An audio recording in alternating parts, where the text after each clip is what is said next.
Yeah, cool. Looks like we're kicking off the show. Yes, we're here. We're Yeah. ready. Alrighty.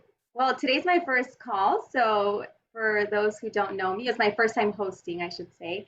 I'm Nadia Oseguera. I am with the UC Davis Caret Shelter Medicine Program as the California Program Manager. And I'm so excited to be here co hosting with my dear friend Claire.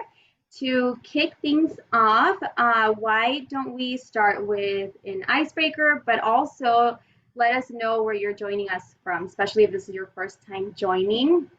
Please drop in the chat where you're joining from. And just to warm things up a little bit, we do have a question that is kind of similar to the topic that Lucy will be covering today. And the question is very simple, but also kind of deep. What does community mean to you? So I've been thinking about this, and to me, I'll just kick it off. It can mean a lot of different things. Being in community with people, so all of you here, being part of a community physically that I am very proud to be a part of. Yeah, so let us know in the chat or unmute yourselves. Claire, do you want to share? Sure. Thanks, Nadia. Hi, everyone. My name's Claire Callison. I'm our Director of National Operations at Austin Pets Alive, and looking forward to this call and also seeing some of you in person this week. That's bringing me a lot of energy. But community, I've thought a lot about this. For me, it means support. It feels like a safety network to rely on and to lean on. And I have found, I would say in the last couple of years, definitely through the pandemic and now after, a lot of community that I didn't even know existed. So I'm very thankful for that. But yeah, I think it's depending on each other, supporting each other. And it's a great way to kick off this week and this call. So yeah, I see we have a lot of people from all over. And I love how Lucy said, endless possibilities of potential support. Absolutely. Yeah. And we need that more than ever now because it can feel pretty endless, the challenges and the barriers that we're facing. So I love that you said endless potential support. That's great. Yeah, I see somebody said opportunity to share ideas and best practices that allows continual improvements. And I think this is what this call is too. I know personally I've learned so much from being on the sidelines. A sense of belonging, somebody else said, which also this call provides, I would say. Yes, a safe place to be vulnerable also, Karen put. I love that. Absolutely. Where you feel supported, comfortable, and have shared goals and ideals. Yeah. Safe place for like-minded people. Love it. Keep those coming. Thank you for everyone joining us. And it's a great reminder and to kick us off on this call today and the topic. Just if you're joining right now, just a reminder real quick, some housekeeping while you keep putting that in the chat. The 14th, next Monday, we will not have a Monday call, and then we'll see you back on the 21st. So if you want to just mark your calendars, we're taking a break on the 14th and then back on the 21st. Thanks, Allison. Wonderful. Well, thank you all for putting that in the chat and seeing all of your wonderful faces. Happy Monday to you all. Love to start off. I believe we've got our July grant giveaways. We're in the first week of August. So I think I saw Amber. Are you going to do our presentation for July's giveaway? Actually, Claire, I'm going to do it. It's Kelly Clarity. Yeah. Hi, Kelly. Hey, Claire. Hey, Nadia. So good to see you too. Yeah, so I'm Kelly Clarity, and I am the grants manager at Maddie's Fund, and I am so excited to be able to announce our grant giveaway winners. So let me share my screen and pull up our PowerPoint. All right, I want to make sure y'all can see this before I go into presentation mode. Yep, we can see it. Thanks. Great. All right, so our July 2023 prize winners from our weekly community conversations, we're giving away we have two winners rather, of $2,500 each. And that is Stephanie Root of Humane Society of Greater Dayton and Julie Smith, Sage Compassion for Animals. So congratulations, Stephanie and Julie. And then we have one more giveaway winner to announce for Maddie's Pet Forum. It's one winner of $3,000, and that winner is Laura Pellegrin of Better Together Forever. So congratulations. And if any of our winners are on the call, I'd love it if y'all would come on and unmute and introduce yourself and tell us what you want to do with your winnings. I'll go. I'm Julie Smith, and thank you guys so much. I'm with Sage Compassion for Animals, and we got started back in March of 2020, about a week before the pandemic and lockdown here in California, and we support the San Francisco Bay Area. What we do is we provide funding for pets that are having an acute medical crisis, and their pet parents don't have the financial resources to pay for it. I'm a veterinary surgeon by training, and so this is my new job, if you will, that I don't get paid for. And what we do is we work with over 40 vet clinics within the San Francisco Bay Area that offer services at a discount for us. And then we pay them for their services that they provide to the pets and their clients. And we work with, this goes to that question about community. We work with nonprofit low-income veterinary clinics. We work with primary care clinics, and we work all the way up with specialty and emergency clinics because our grants can go up to $5,000 per incident. And we've been able to, since 2020, be able to offer grants to 193 different pets and their families, totaling close to $500,000. So this $2,500 grant basically is about the size of our average grant that we give out. And so it's going to help one family to be able to keep their pet with them. So we're very, very happy for and thankful for Maddie's Fund. Yeah. Oh, that's awesome. Thanks so much, Julie. And Stephanie or Laura, are y'all? Yeah, I can jump in. Yeah. Go ahead, Stephanie. I'll go last. Sounds good. Hi, everybody. My name's Stephanie. I'm from the Humane Society of Greater Dayton here in Ohio. We are super thankful for this grant. We're, of course, like most of you, in the middle of kitten season, lots of puppies running around. So we're going to be using the funds to get some new exercise pins and crates and kitten condos to help out with all of the little babies. Oh, that's awesome. We all love the little babies.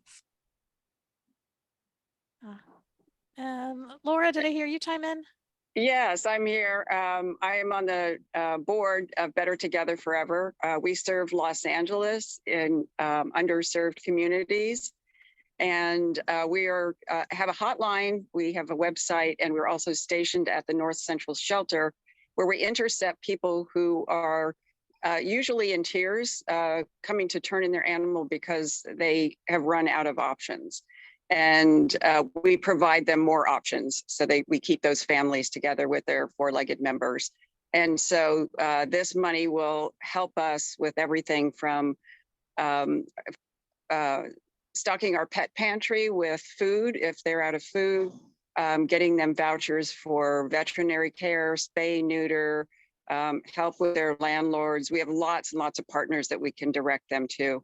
And we'll help with our wonderful staff who's there and so compassionate talking to these people about options they didn't know existed. So thank you, Maddie's Fund. Oh, that's great. Thank you so much for the work you're doing, Laura. All right, and congratulations to all of you. And I'm hoping Irene or Amber will post the link to enter to win for our monthly giveaways. One of us will be posting it soon. So be sure to enter to win. And Claire and Nadia, back to you. Thank you, and congratulations to the winners. We'll spend about 5 minutes going over national updates, and I'm actually going to kick this one off because we have an exciting grant opportunity coming up here at UC Davis. So we officially have launched a campaign centered on keeping people and pets together. Along with this campaign, there's going to be a few different activities that shelters nationwide can engage with. And then there's going to be some activities that are centered just in California.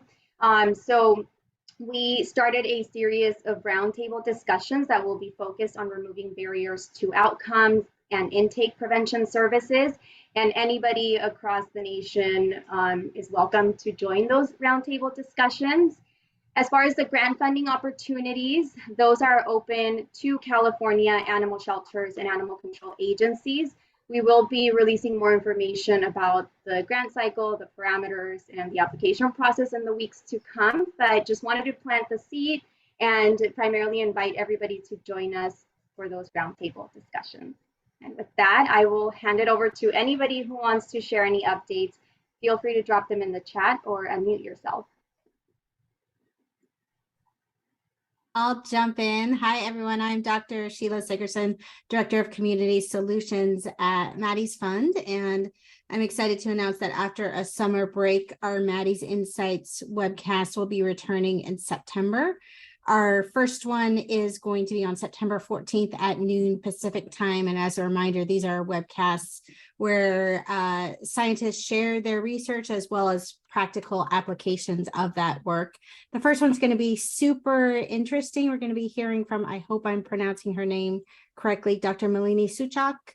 And she's going to be talking about social behavior and implications for bonded pairs in group housed shelter cats. So a topic that's very interesting to many people in terms of what to do with bonded pairs and how to determine whether they're bonded pairs, and hope you can join us in September. Thank you. Thank you. Anybody else? I do see some links and updates in the chat. Hi, folks. Stacy here with the Community Cats podcast. I hope everybody is having a good summer and making it through the summer with all the kittens that are out there, and social media posts. I see it just kittens everywhere. So hopefully everybody is surviving through the summertime, and it's, you know, sort of one day at a time here.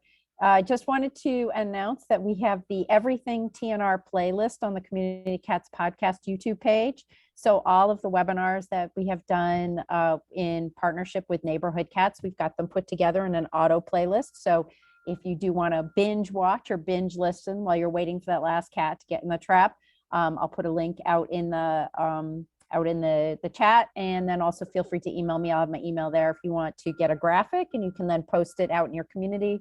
We're trying to do a big push getting all of this information out, like on local cable TV and sort of on the local social media groups. So anyway, just wanted to let you know we put this playlist together for folks.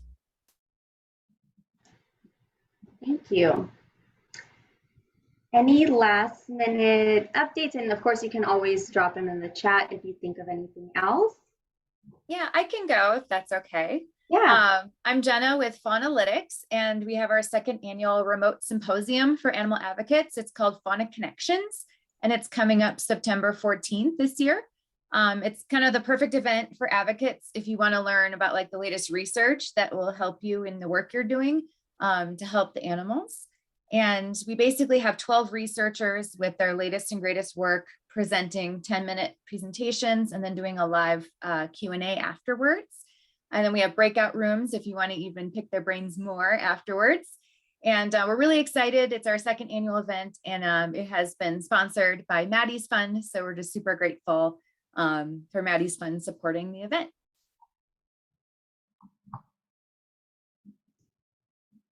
Awesome. Thank you for sharing. I'll give it just a moment in case anybody's in the process of unmuting.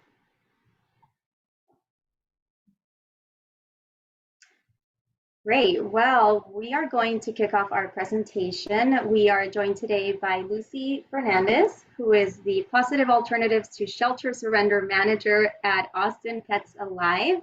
Lucy's presentation will be focused on intake diversion for everyone. So Lucy, the floor is yours. Take it away. Hello, everyone. As Nadia mentioned, thank you so much for the introduction. My name is Lucy Fernandez. I'm the Positive Alternatives to Shelter Surrender, or PASS program manager. Basically, it's a fancy acronym that came up in 2010 when the program was introduced over at Austin Pets Alive. And I'll go ahead and get my presentation loaded up so that everybody can kind of see all the fun stuff that I duct taped together last couple of weeks. Can everybody see that okay? Can I get a thumbs up? Make sure it's loaded up. Yep. All right, fantastic. Thank you so much. So Positive Alternatives to Shelter Surrender. Let me see if this is going to load when I press next. Maybe you're just going to take your time, and that's fine too. I don't want to skip ahead and spoil anything for anybody while this is doing its best to do its thing. Come on. When we did this beforehand, 20 minutes prior to the presentation, it actually did load up fine. But for now, it just wants to make me look crazy. And let's see. Okay. I started in 2019 as a cat adoption counselor with Austin Pets Alive. And then since I'm a shameless extrovert, I became the PASS coordinator because I wanted to share all solutions to all the problems, not all of them, but just a lot of them. And just by being proactive and paying attention to stuff. And now it's just not going to want to work on my computer because Lucy, if you there she is. No, just kidding. Ha ha ha ha. Hey. we have a copy if you want to. Yeah, we're happy to help. No, she's decided to quit playing with my heart and load up. So here we are. Okay, so what is PASS? So it started in 2010.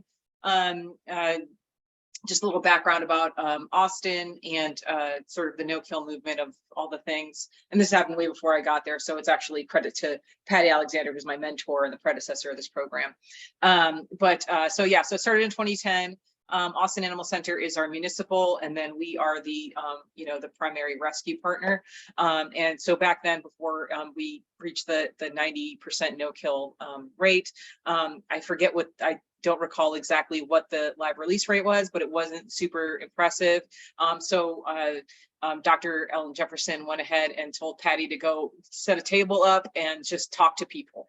And because Patty was also a shameless extrovert, and so she did, and she asked why people were surrendering and if there were any things that we can do. And so she would give out food, leashes, vaccine things, all that stuff to like help get stuff to people. Fast forward to 2021 when I joined the program, it became a giant Facebook group, an email funnel, and all that stuff, so that when people found animals, needed help with their own animals, that we were able to help before they got surrendered to the shelter. And it covers the entire state of Texas. So holy crap, it's a lot, but but we have an awesome community that we moderate on the Facebook group, and I'll show you a little bit about how that works. And it's basically just intake diversion, decentralizing resources, making common sense common, and talking to people, which is probably one of the least fun things for most people in animal welfare, because we have zero trust for humans and we only love animals, and that's why we got into it. But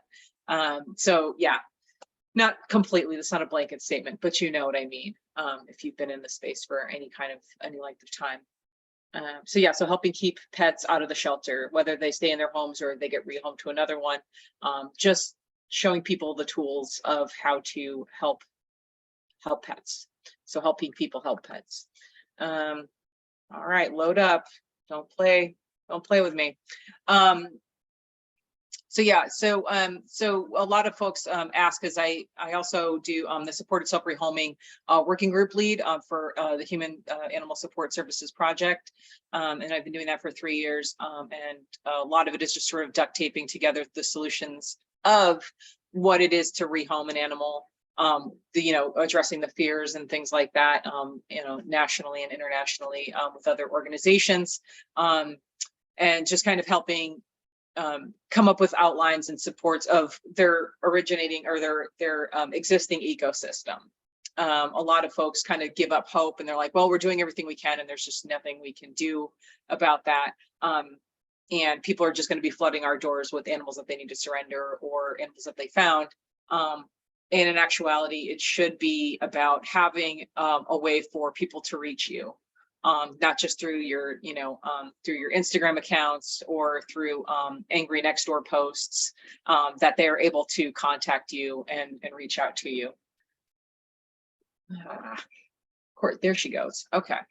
Sorry about that. So first things first, whatever your website looks like, whether it's a municipal, you're a nonprofit or whatever, even if you have to get like a free Wix site, whatever that looks like, you should have some sort of internet presence, so that people can access you, and so that you can have somebody who's a shameless extrovert like myself answer those emails. You want to make sure that you get information from them, rather than having them just show up and say, I found this dog, or I can't keep my animal. There's so much missing context that we're not getting when we avoid those conversations and just take the animal in, and we don't know what its medical history is, what its behavioral history. We should be able to have some kind of way for them to reach you, or to see what your common sense criteria is. People get very, very confused very, very easily, especially when they're in an emotional state about their animals. So you should, have everything up on your website about, what services are provided through your organization, through other animal welfare organizations. If you're a municipal partner, you should have stuff about what the rescue who does TNR information is. It should be conversations where you're gathering all that information and making it, common sense for the public. One of the biggest tools that people are very familiar with in the past program is our Facebook community. We currently have over 53,000 members, which started, originally started in 2016, and it was 2,000 members at the time. So it grows to probably about 1,000 members a month at this point. So I have volunteers that are in there around the clock, moderating and ensuring that all of the rules are abided by. So a lot of it is for rehoming or supported self-rehoming. We outline how to rehome. A lot of the times people connect with rescues or shelters, saying like, okay, give it to a shelter or rescue. Shelters and rescues are comprised of human beings that care about animals. And, eventually they signed over their lives either as a volunteer or staff member to rescue and to learn more. The majority of the public, and I know this is sort of controversial and maybe it's not for everyone, but it's not commonplace, but the vast majority of animal lovers are well and capable of doing this on their own. And we believe in that, and it's been proven year over year with that Facebook group. If you give them a questionnaire as to how to screen adopters, then they can do it on their own. If people need help, by all means, case managers like myself and my new coordinator are there to go ahead and do the hand-holding kind of a thing. But for the vast majority of it, having happy, healthy dogs and cats in the shelter isn't really completely necessary. And with, I think it's 36% of animals that are brought into the shelter are for owner surrenders. And if you could think about stopping or slowing down 36% of your intake, that's a huge impact on, being able to clean kennels, being able to market the animals that you already have in custody, to be able to provide medical and behavior assessments and things like that for the animals that really need it. So being proactive and having a way for folks to reach you, or for them to go ahead and manage these things themselves, that's just it's a really big impact.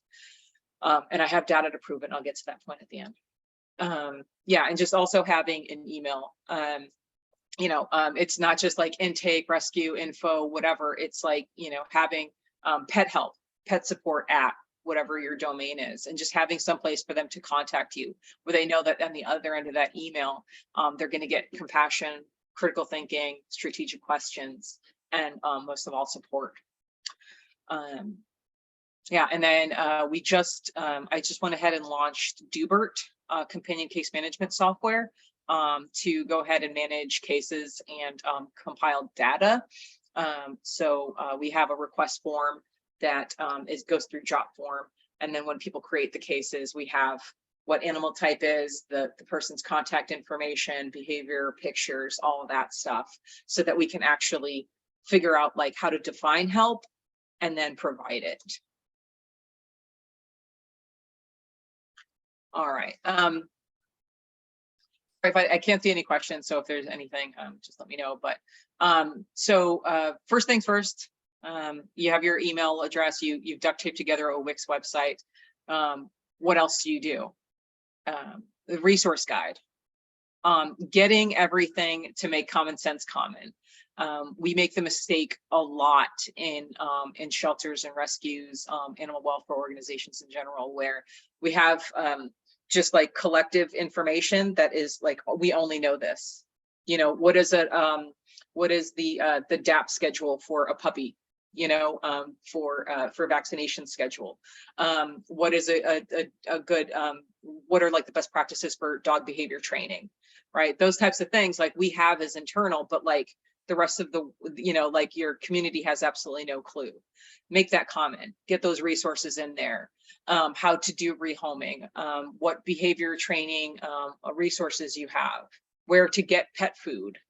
Whether it's not your organization or somebody else on the, you know, another organization on the other side of town, partnering with food banks, having all that stuff outlined and accessible to the community is definitely key. Making common sense common. We get a lot of folks in, you know, just social media next door that are like, well, why would they do that? That makes no sense. You know, unfortunately, I had a cat yesterday that worked a case where, you know, they gave dog flea meds to a cat. You know, and like that to us is very much like, why would you, that you can't do that, right? Regular civilians, as I like to call them, just don't know that. And so so providing that, like if you needed flea meds, we could have gotten them for you, you know, but like they need to contact us, and having that point of contact for folks is so important, so that if and when they know they need something, they can reach out to your team or you know, or to your organization. The resource guide, by the way, and I'm going to shamelessly tell you, I've been part of this, you know, Maddie's community conversations the past 3 years and HOS for the past 3 years. I steal all this stuff, shamelessly borrow, reallocate, whatever, steal stuff. So the resource guide I stole from Casey Pet Project. The resource flyer idea I stole from Dallas Animal Services. So by all means, you know, just copy and paste stuff, put your local stuff in there, and, you know, rinse, repeat, and just kind of making that so that people can champion that information that you have, and then tell their neighbor or tell their, you know, their loved ones about that information. So they have the resource flyer, that link's also in there, and I'll show you a copy of that in the next slide. But making it, you know, here's your low-cost spay and neuter vaccine resources. Here's your free low-cost behavior stuff. Here's where you can go if you need food or medical assistance or anything like that. Here's where you can go for human support services. You know, because a lot of the times it doesn't stop at a bag of food, right? You know, there's other issues that are going on. You know, people are losing their homes, losing their jobs and things like that. So connecting them with those appropriate resources is something else that you can do.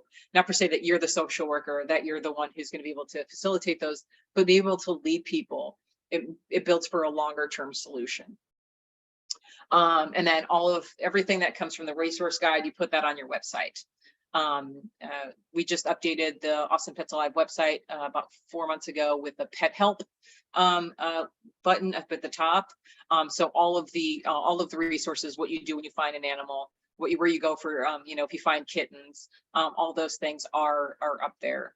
And it's not necessarily that Austin Pets Alive is the go-to for that. But we have a community cats program that's a partnership with our municipal and then Austin Humane Society that kind of do that. But making that available and like common sense is definitely it's definitely helpful, so that people can not only know it but then share it with other folks, and then kind of build, you know, that village. And then Know Your Neighbors Next Door campaign, stole this one from HeartSpeak. When you get that website, go ahead and make a little QR code, and then go ahead and copy and paste that into the Next Door campaign. so that people are like, hey, you know, like get to know your neighbor, if they need a dog sitter or they need help with whatever, and then get your QR code in there so that folks can scan that and then go to your full resources. Because help doesn't, you know, help is really hard to define. You know, everybody wants to help pets, but like how they can do it, what kind of help the pet needs, things like that, that can only be learned from conversation and case management. Otherwise, it's just a bunch of assumptions and people blindly working a lot harder than they need to.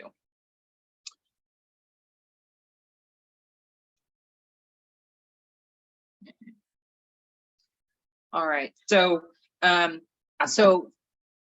tool number one, as far as like what, okay, so you have people emailing you that they need help with their animals, they found an animal, da da da da da. What do you do next? You know, like what am I supposed to do?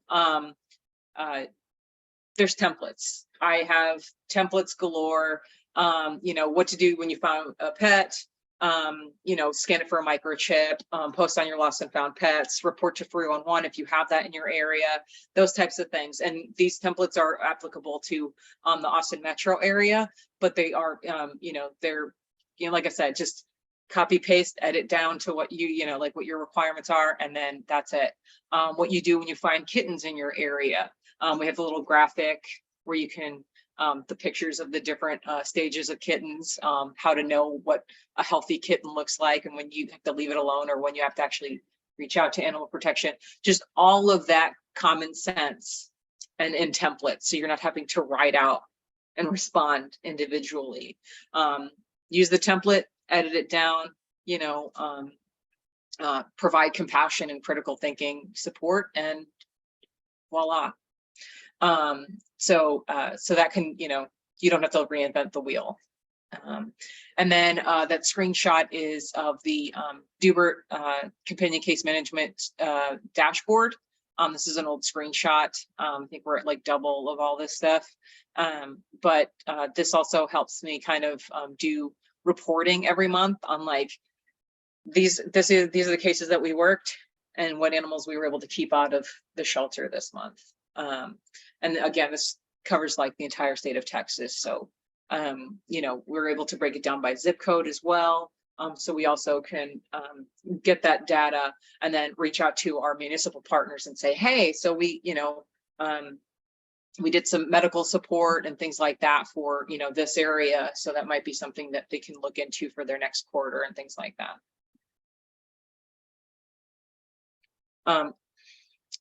And then I'll get into to Dubert a little bit. Just so it is it's I think $99 for the entire year, and unlimited seats. So it is definitely financially accessible to a lot of organizations. And capturing the data kind of makes you help quantify your argument of proactive support for the community. Okay. Tool number 2, resource guide and flyer. Like I said, write down your lost and found RTO protocols. You know, we're very fortunate in Austin to have an Austin Lost and Found Pets Facebook group, and it's a great bunch of, and I say this with love, keyboard warriors. There's keyboard trolls and then warriors. I actually believe warriors is a really great respective term. Then you have trolls, okay? But these guys are actual warriors where they're, you know, ready to look up a microchip number, ready to go, and they're, you know, when they're posted on Nextdoor to go scan for a microchip and things like that. So it's a really, really great village of support for RTO. And a lot of communities have those, you know, a lot of cities, counties, and things have those folks that are there that are ready to help support each other, and whether it's on Facebook, Nextdoor, you know, those types of platforms. Free low cost spay, neuter, vaccine, microchip stuff.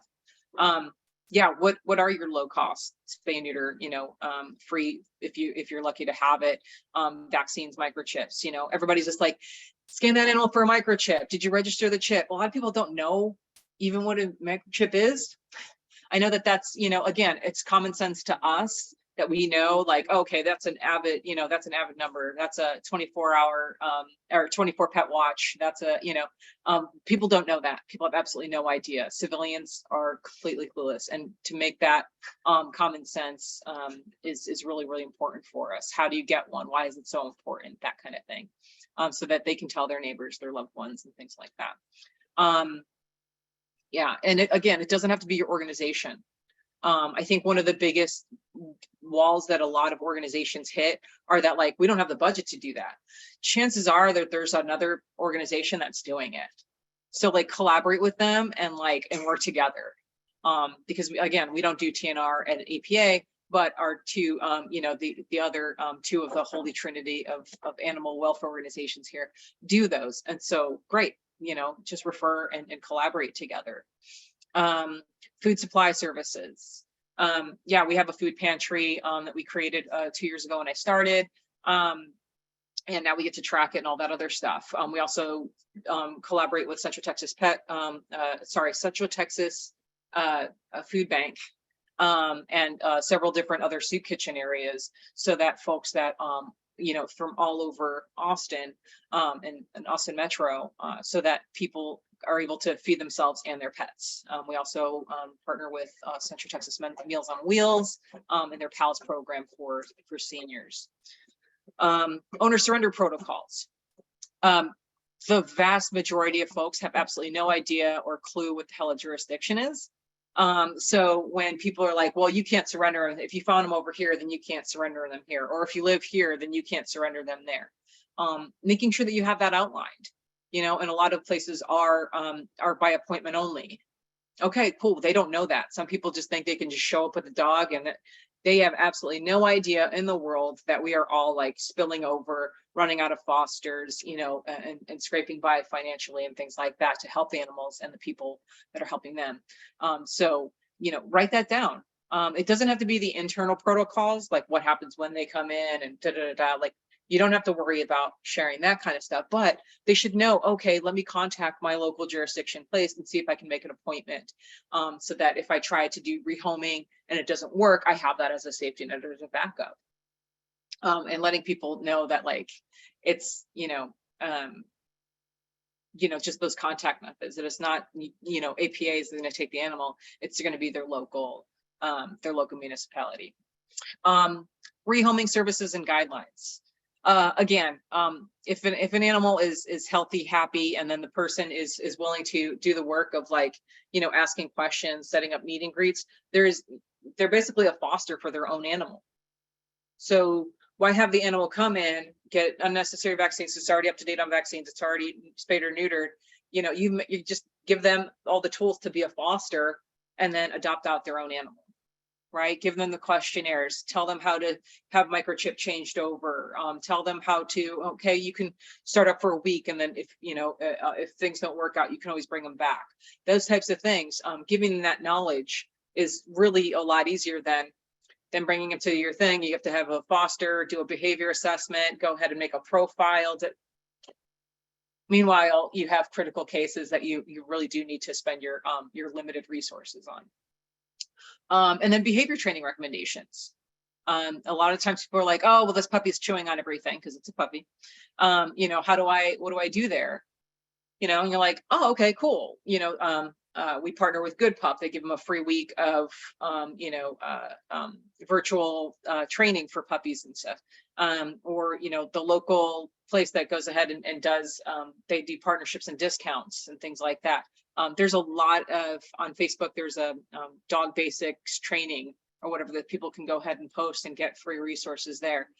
There's just a lot of really just easy, accessible stuff that folks can go ahead and post their problem.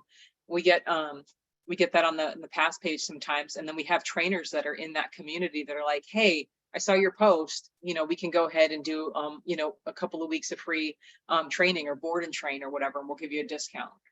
Just building that village where people are safe to ask help, and then people are safe to, to provide help.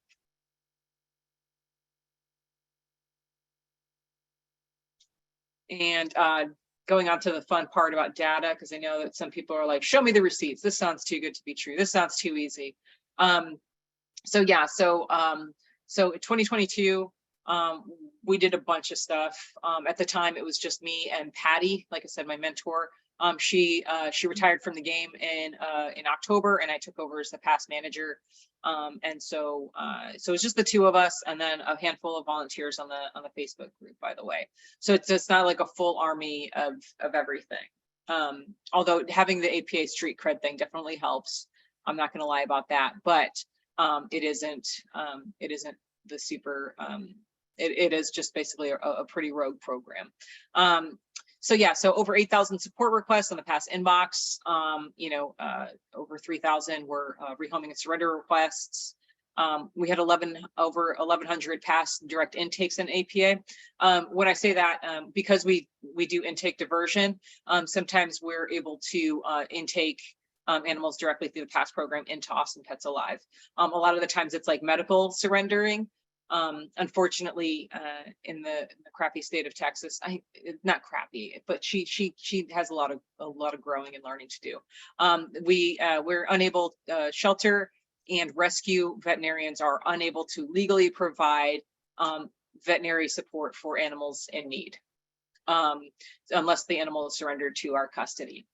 So, being able to decentralize medical support for abdominal obstructions, PUs, things like that, just are not, we're not able to do that without the animal being surrendered, and it's illegal for us to outcome them back to the owner. So it's a really crappy situation or whatever. But when there's found animals that somebody can be a foster, we are able to provide that support. The person can foster, and we can treat them, and then they can go to a home until they're adopted out. So that's what the direct intakes into APA means.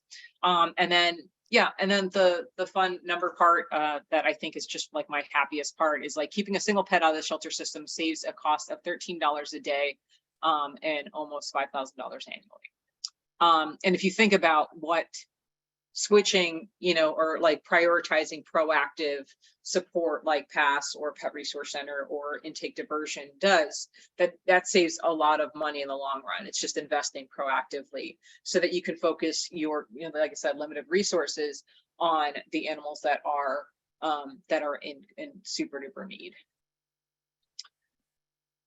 And then I have the contact information for Dubert if you're interested. And I think that Sarah McGoldrick is going to be presenting at Best Friends.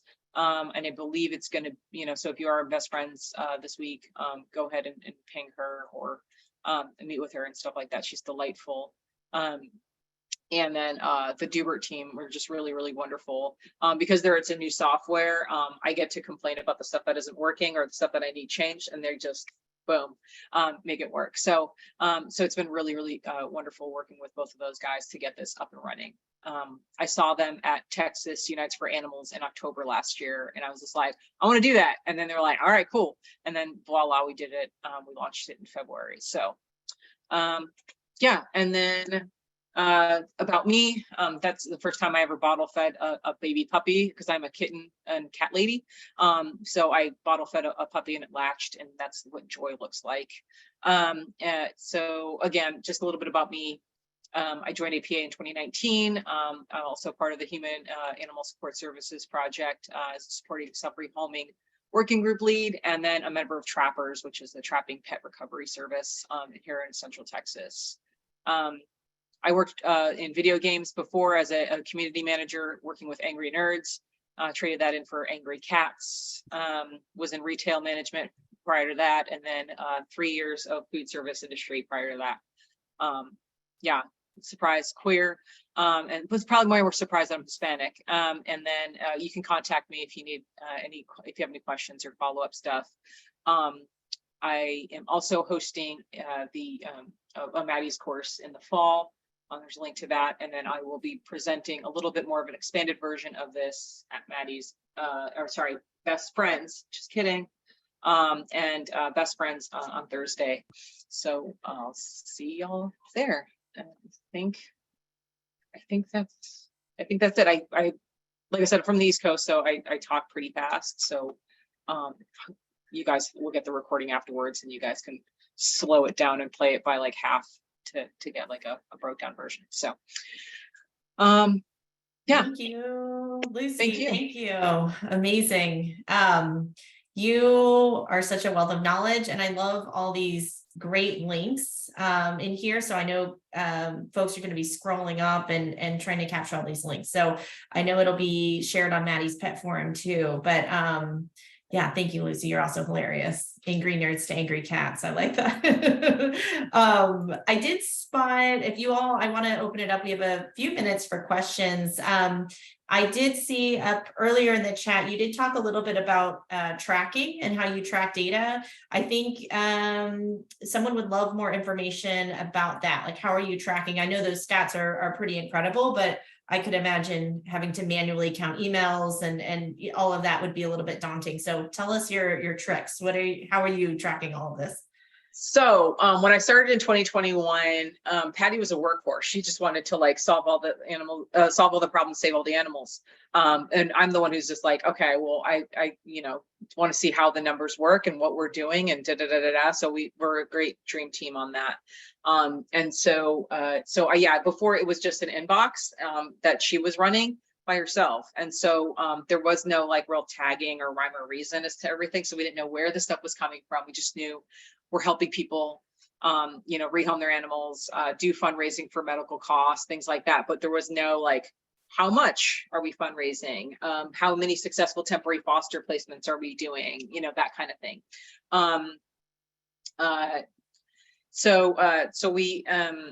So I went ahead and just started like doing like Gmail filtering of like tag words and then like dates and stuff like that. So that's how I got the 2021 and 2022 data up until I learned about Dubert through that presentation at Texas Unites for Animals. And so I was like, great, there's like a dashboard, there's little graphs, because I can't even do a pivot table. So my data was like pretty terrible. But with this, at least it can export everything, and it allows people to submit the form, right? Like select a thing of like whether they're needing, medical assistance or rehoming support or things like that. So we can just kind of get a form and get to export the stuff. So a lot of it was just searching Gmail wise. And now it's quite a bit more broken down by like zip codes, species, things like that. And then I'm working with my director now to get all of that stuff put into the shelter animals count. Started doing the community outreach stuff so that we can put it into the national brain for like proactive community engagement stuff. So that, it was manually done. And so it took several days to compile all that, but now it takes a couple of hours. And one of my volunteers who moderates on the Facebook group, actually, she's like a data engineer or analyst or something like that for GM. So she actually, like, I say, here's this .csvs, and then she's just like, cool. And then like 5 minutes later, it's like this cute graphic and month-over-month analysis of a blah, blah, blah. And I'm like, cool. Do you think somebody will give me a grant so I can get some more food and stuff for people? That kind of thing. So you're a magician, you're a volunteer magician. I love it. I just like to talk to people. And it's amazing what happens when you talk to people, and it took a while because a lot of it with cat adoption counselor, I was just like, how dare you surrender your animal? I had one surrender that was just like because the kitten purred too much, and I was just like, I can't with you. But now it's just like, okay, now there's you build a little bit more empathy the more you learn and talk to people. General Motors doesn't have grants, but it really is, and it helps with a lot of the bias stuff, which obviously we have a long way to go in animal welfare, but it's one at a time. Yeah, I definitely could ask more questions, but I want to make sure we give time. We have a couple minutes. Does anyone want to put one in the chat or unmute? I saw there was some really good feedback. Everyone is thanking you for such a great presentation and really helpful. Is it HIPAA compliant? I don't know what that means, but maybe. No, I understand what you're saying, Stephen. That's a great question. No, it's just a job form, and then it comes to me, and then I get to see the case and stuff like that. People can go ahead and tell me whatever they want to tell me. And I don't just disclose anything to anybody. So it's not like I'm certified to HIPAA anything. A lot of times I get from like case managers from like Integral Care, other Seton and things like that, that will reach out on behalf of a client that's hospitalized or what have you. And then I share that I go ahead and refer them to awesome organizations like yours, Stephen. He runs Dogs Matter, and they're amazing. Based out of Dallas, they just opened up in Austin, and they help people who need temporary fostering for their pets while they undergo recovery treatment.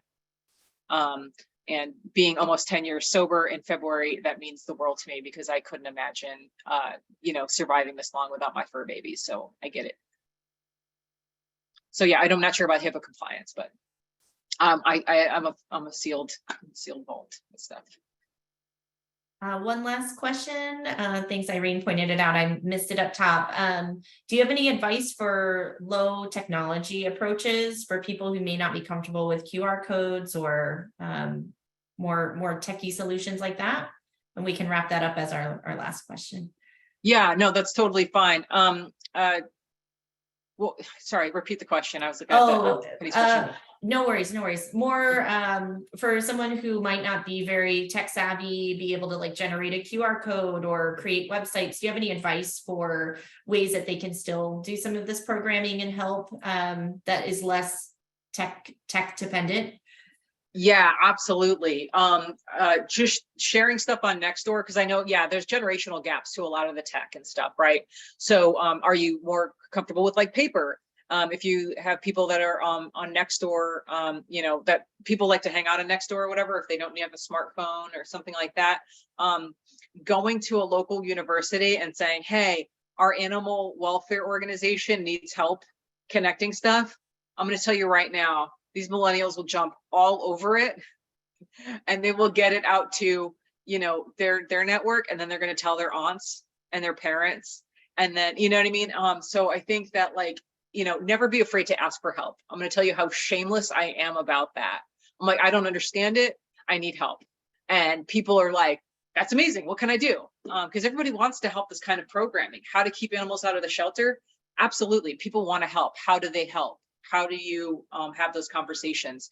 So yeah, having like at least email or phone call. I can do outgoing calls, but I don't have the bandwidth or the manpower currently to do incoming phone calls. But just even having a phone number where people can call, and then you just like take stuff down and just write it down on, and just kind of having that way of doing things. And sometimes I do go to shelter encampments. I partner with what is it? Shelter dogs. No. We partner with a bunch of places that do stuff outreach for unhoused folks, and Street Dog Coalition. Thank you. So we're doing a thing to go with Street Dog Coalition. I hand out flyers and leashes and food and stuff while they poke the pups and make sure that they're vaccinated, and just kind of like just doing that outreach in person.